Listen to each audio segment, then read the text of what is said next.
இது சரியில்லையே, இன்னும் வெடிக்கவே இல்லை.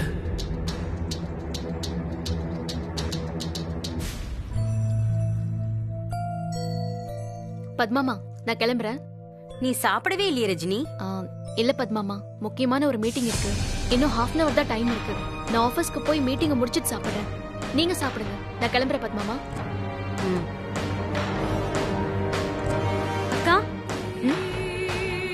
இங்க வா.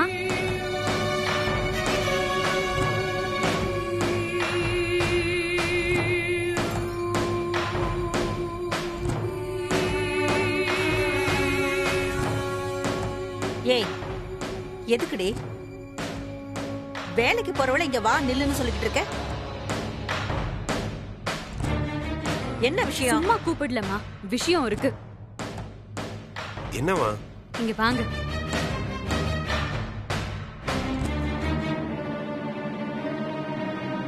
நீங்க யாருமே கவனிக்கல.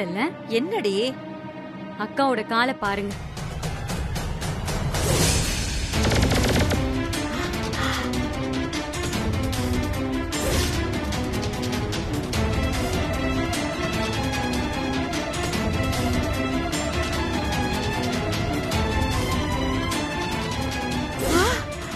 ஐயோ, என்னங்க இது?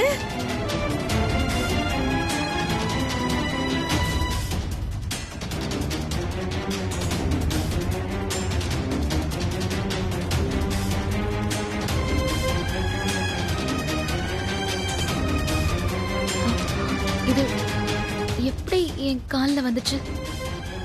என்னடி எங்களை கேக்குற?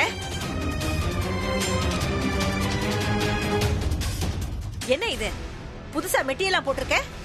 நான்லாம் போடலமா. நீ போடாம உன் காலுக்கு அது எப்படி வந்துச்சு?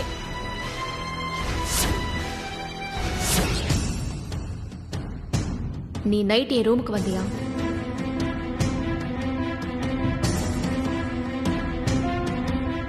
ஆமா ரஜினி.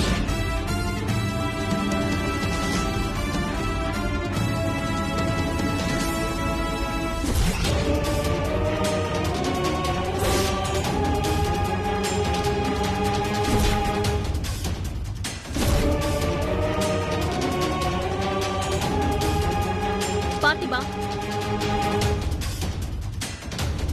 உள்ள வா.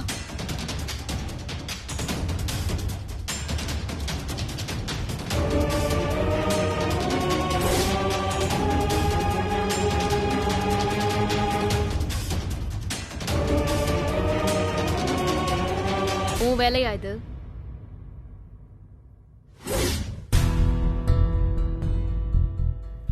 என்னது மெட்டி மாதிரி இருக்கு?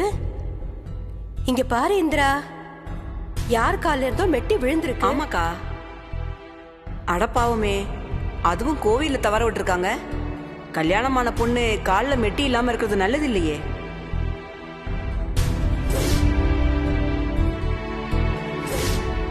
அதானே, ஏதாச்சும் ஆபத்து வந்துடாம இருக்கணும். ஆத்தா, நீதான் அவளை காப்பாத்தணும்.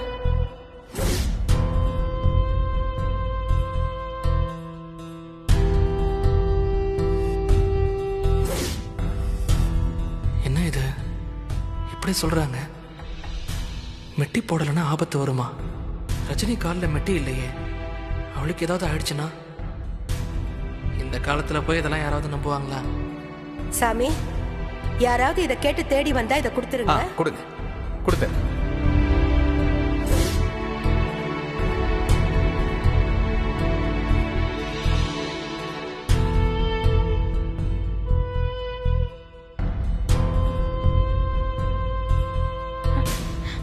அக்கா, ரஜினி போயிடுவா. பின்னாடியே போய் இவன் ரொம்ப நல்லவன்னு மந்திரிச்சு விட்டுருவா. இதே வேலையா போச்சு. இம்முசைங்க, ஒண்ணு வெளியில போகுது, இன்னொன்னு உள்ள போகுது பாரு.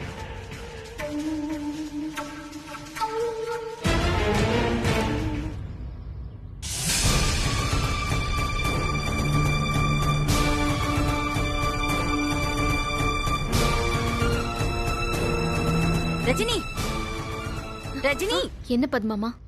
என்ன பண்ற? கொஞ்சம் கூட யோசிக்காம தாலியை கழற, மெட்டியை கழற. இல்ல பத்மாமா, அது வேண்டாம் ரஜினி. இதுக்கெல்லாம் ஏதாச்சும் அர்த்தம் இருக்கா பத்மாமா? எல்லாரும் வேதனைப்படுறதுக்காகவே நான் இதை சுமக்கணுமா? அக்கா, உங்களுக்கு பிடிக்காது, கஷ்டப்படுவீங்கன்னு யாராச்சும் ஏதாச்சும் விட்டு கொடுக்கறாங்களா? அப்படி கேளு மீனா. இங்க பாரு ரஜினி, இதுக்கு ஏதாச்சும் அர்த்தம் இருக்கான்னு கேக்குறியே. நீ சந்தோஷமா இருக்கணும்னு நினைச்சு அவன் அந்த தாலியை கட்டியிருக்கான். உனக்கு எந்த ஆபத்தும் வந்துடக்கூடாதுன்னு மெட்டிய போட்டு விட்டுருக்கான். அம்மா நான் இரு நான் இன்னும் சொல்லியே முடிக்கல, முடிச்சிடுறேன். இதையெல்லாம் செஞ்சா நீ அவன் மேல கோவப்படுவேன்னு அவனுக்கு நல்லாவே தெரியும். என்னைக்காவது ஒரு நாள் அந்த கோவம் சரியாகும் போது உனக்கு எல்லாம் புரியுங்கிறத அவன் நம்புறான். இந்த தாலிக்கும் மெட்டிக்கும் அர்த்தம் இருக்கு ரஜினி. அது பார்த்திபனோட காதல்.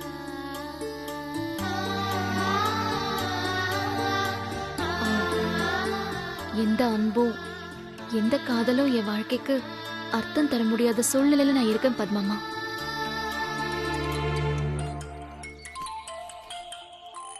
ஒரு நிமிஷம்மா. சொல்லுங்க. இதோ கிளம்பிட்டேன். ஆன் தி வே தான், வந்துடுறேன். பத்மாமா நான் கிளம்புறேன், டைம் ஆச்சு.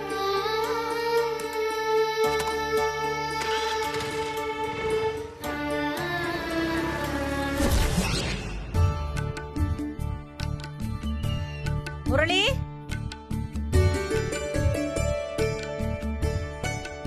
முரளி, டேய் முரளி, எங்க போயிட்டான் இவன்? முரளி, எங்க முரளி? எங்கங்க? இப்பதான்க்கா வண்டி எடுத்துட்டு வெளியே போனா. ஏண்டி உன்னை கேட்டனா?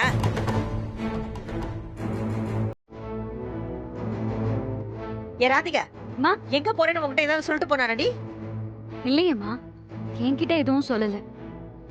இந்த வீட்ல பெத்தவனு நான் ஒருத்தி எதுக்கு இருக்கிறேனே தெரியல. ரஞ்சிதம், இப்ப எதுக்கு காலையிலே ஆரம்பிக்கிற? அப்படி என்ன ஆச்சு? என்ன நடக்குதுன்னு இந்த வீட்ல நீங்க பாத்துட்டு தானே இருக்கீங்க. ராத்திரி எவ்வளவு தைரியம் இருந்தா அவன் ரஜினி ரூம்குள்ள போயிருப்பான். போனது கூட பரவாயில்லம்மா, எவ்வளவு தைரியம் இருந்தா அவளுக்கு மெட்டி போட்டு விட்டுருப்பான். ரஜினியோட ரூமுக்கு போறதுக்கு அவனுக்கு எல்லா உரிமையும் இருக்கு. இதுல என்ன தப்பு இருக்கு? என்னங்க பேசுறீங்க? ஆள் ஆளுக்கு இஷ்டப்பட்டதை செய்யறதுக்கு எதுக்கு பெத்தவங்க பெரியவங்கன்னு நாம இந்த வீட்ல இருக்கிறோம்? நேரம் பார்த்து அர்த்தராத்திரியில வந்திருக்கான் பாருங்க மெட்டி போட.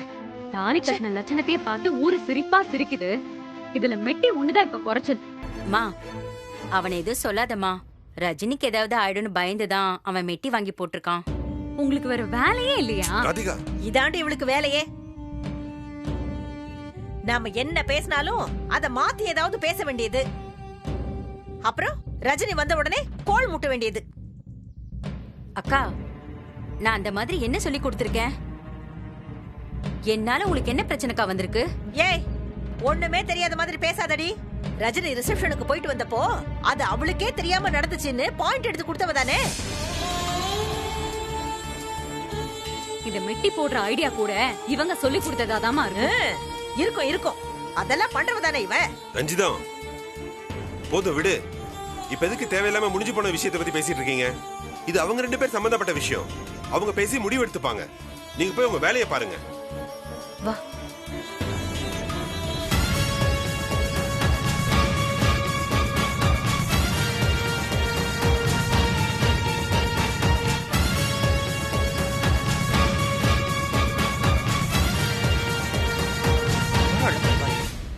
வர வர சரியில்லைங்க நீங்க. ரஜினியை தான் ஒரு வார்த்தை பேச விட மாட்டீங்கன்னு பார்த்தா இப்ப என்னடானா எங்க இருந்தோ வந்தவங்களுக்கு எல்லாம் சப்போர்ட் பண்ணிட்டு இருக்கீங்க. ஐயோ ரஞ்சிதம், என்ன பேசுற நீ? எங்கிருந்தோ வந்தவங்கன்னு நீயே சொல்ற. அவங்க கிட்ட போய் சரிக்கு சமமா பேசிக்கிட்டு இருந்தா நல்லாவா இருக்குது? அதனாலதான் சொன்னேன். சரி விடு, அப்புறம் உன் இஷ்டம். நான் மா வரைக்கணும். அதான் அவனை தேடிக்கிட்டு வந்தேன். எங்க போய் தொலைஞ்சானோ தெரியல.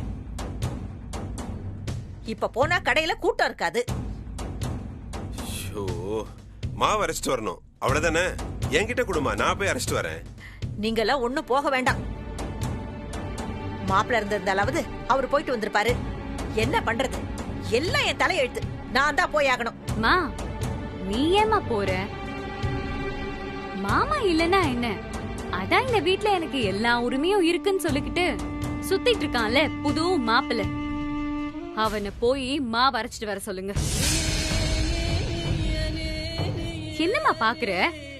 சும்மா உட்கார்ந்து சாப்பாடு சாப்பிட்டுட்டு திண்ணையே தேய்ச்சிட்டு இருக்கான்ல, அதனால அவனை அனுப்புங்க. அதானே கரெக்டடி. இரு, அவனை அனுப்பிட்டு வரேன். ரஞ்சிதம் என்னங்க? வேண்டாம் ரஞ்சிதம், பெரிய இடத்து பையன். இந்த மாதிரி வேலை எல்லாம் செஞ்சு அவனுக்கு பழக்கம் இருக்குதான் தெரியல. பழக்கம் இல்லனா என்னப்பா, பழகிக்கிட்டும். இங்க இருக்கிற வரைக்கும் அவன் இதெல்லாம் செஞ்சுதான் ஆகணும். ஆமா ஆமா, செஞ்சுதான் ஆகணும். இதோ நான் வரேன். ரஞ்சிதம்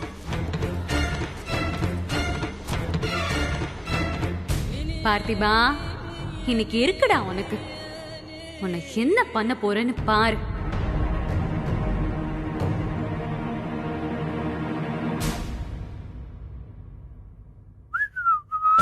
டேய் நில்லுடா. ஏய் ரஞ்சிதம், சொன்னா கேளு. எங்கடா போற?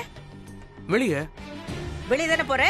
அப்படியே இந்த மாவு அரைச்சிட்டு வா. இந்த அக்கா, நான் வேணா அரைச்சிட்டு வரட்டுமா? ஏய், நான் கேட்டேனாடி உன்ன? டேய், நீ என்னடா சாப்பிட்டு சாப்பிட்டு தூங்கிட்டே இருக்கலாம்னு பாக்குறியா? இன்னைக்கு சாப்பிடல, அதான் தூக்கமே வரல.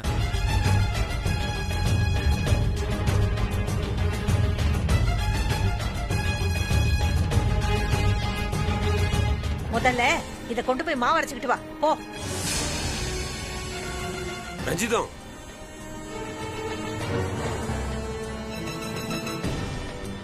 போ பார்த்திபா, போய் அரைச்சிட்டு வா. வேலை பார்த்தா நல்லா பசிக்கும்.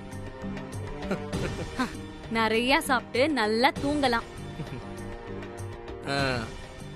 அனுபவம் பேசுதா ராதிகா?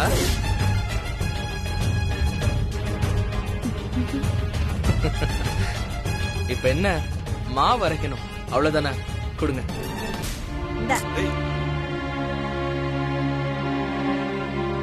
ஏய் நீ நில்லு. இனிமே அவனுக்கு வக்காலத்து வாங்குற வேலை வச்சுக்கிட்ட அவ்வளவுதான் உனக்கு மரியாதை. புரியுதா? ஏங்க உங்களுக்கு தெரியாது, நீங்க சும்மா இருங்க. உள்ள வாங்க முதல்ல.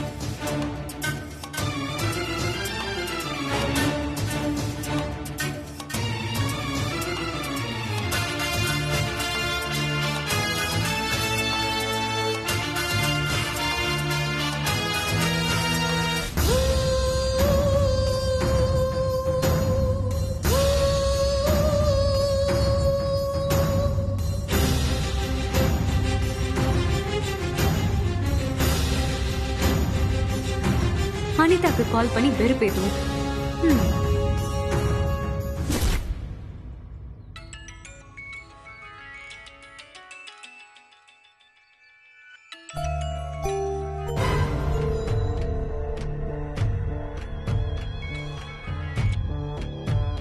ஹலோ ஹலோ அனிதாக்கா, சொல்லு. சும்மா சொல்லக்கூடாது. வீட்டோட மாப்பிள்ளையா இருக்க, 10 பொருத்தமும் பக்காவா இருக்கு உங்க தம்பிக்கு. இவன் குபேரன் மாமாலாம் பிச்சை வாங்கணும் போல இருக்கு. என்ன பணிவு, என்ன பணிவு. சரி நேரா சொல்லு, சும்மா சுத்தி வளைச்சு டைம் வேஸ்ட் பண்ணாத. உங்க தம்பி இன்னைக்கு ஊற வச்ச அரிசி பக்கெட்டை தூக்கிட்டு மாவரைக்க மில்லுக்கு போன கண் கொல்லா காட்சியை நீங்க பார்க்காம போயிட்டீங்களே அனிதாக்கா. என்னது, நம்பிக்கை இல்லைன்னா போய் பாருங்க.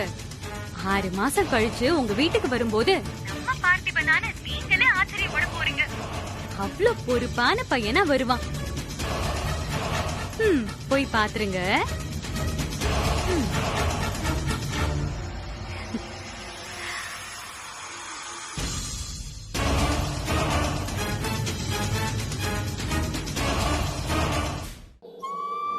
அக்கா, மாவு அரைக்கணும். அரைக்கலாம்ப்பா. எதுக்கு? இட்லிக்கு தான். சரி கொடுப்பா, நான் அரைச்சு தரேன்.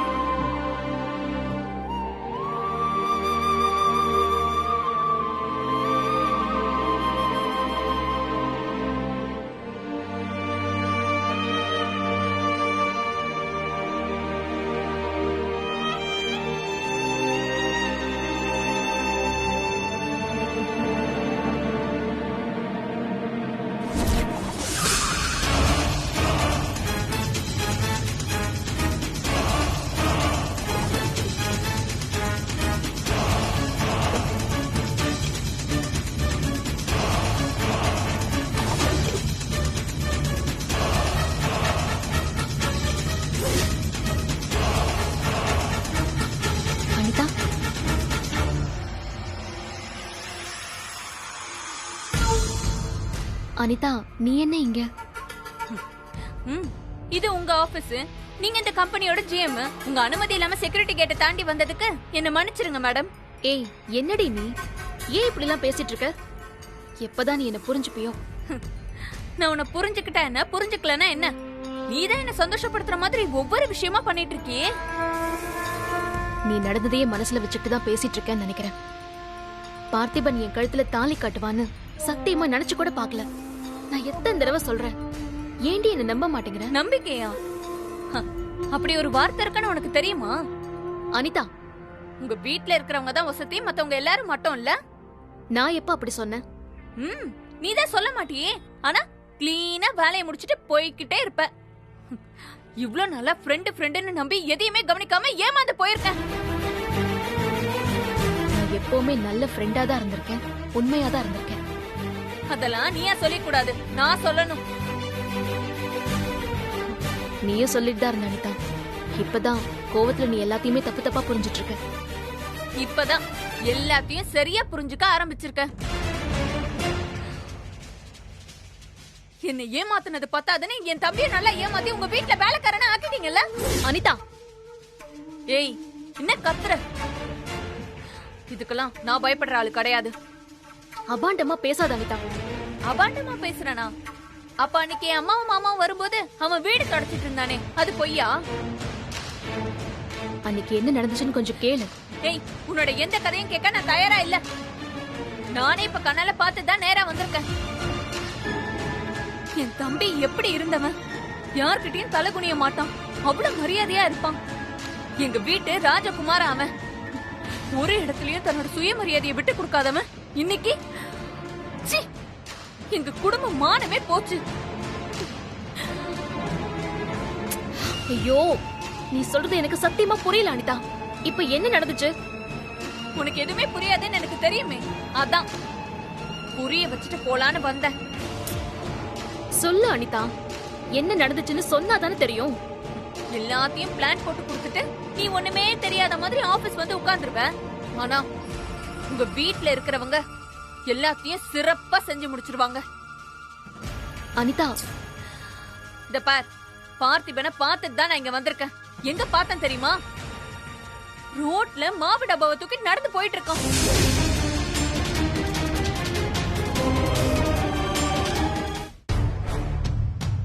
சத்தியமா எனக்கு தெரியாது அனிதா. அவன் மாவு அரைக்க போனது கூட உனக்கு தெரியாம இருக்கலாம்.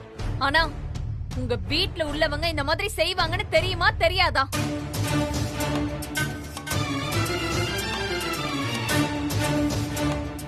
இதுக்குதான் நான் வேண்டான்னு சொன்னேன். சொல்ல கேட்காம அவனை பிரெயின் வாஷ் பண்ணி இப்ப உங்க வீட்டு அடிமை மாதிரி வேலை பார்க்க வச்சிருக்கீங்க. அனிதா, பெரிய பெரிய வார்த்தையெல்லாம் பேசாதடி. நீ வருத்தப்படுற மாதிரி சத்தியமா பார்த்திபனுக்கு எந்த ஒரு மரியாதை குறைவும் நடக்கிறதுக்கு நான் விட மாட்டேன். இந்த நம்ப அனிதா. இப்ப நடந்திருக்கேன், இதுக்கு என்ன சொல்ற? நீ ஜிஎம் இங்க மரியாதையா இருப்ப.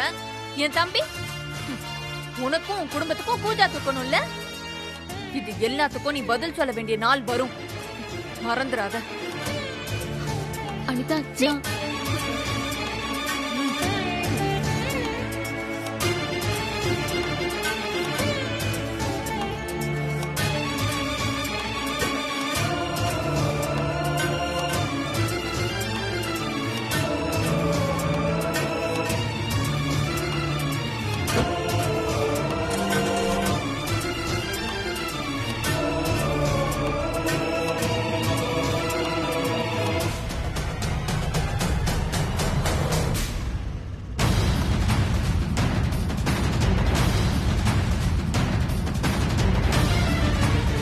தோசை சுட்டு தரேன், வா. ஏய் ஏய் ரஜினி, என்னடி? ஏய் ஏய், என்னடி பண்ற? ஐயோ, எல்லாரும் வந்து பாருங்களேன், என்ன பண்ணிருக்கான்னு பாருங்க, வாங்க.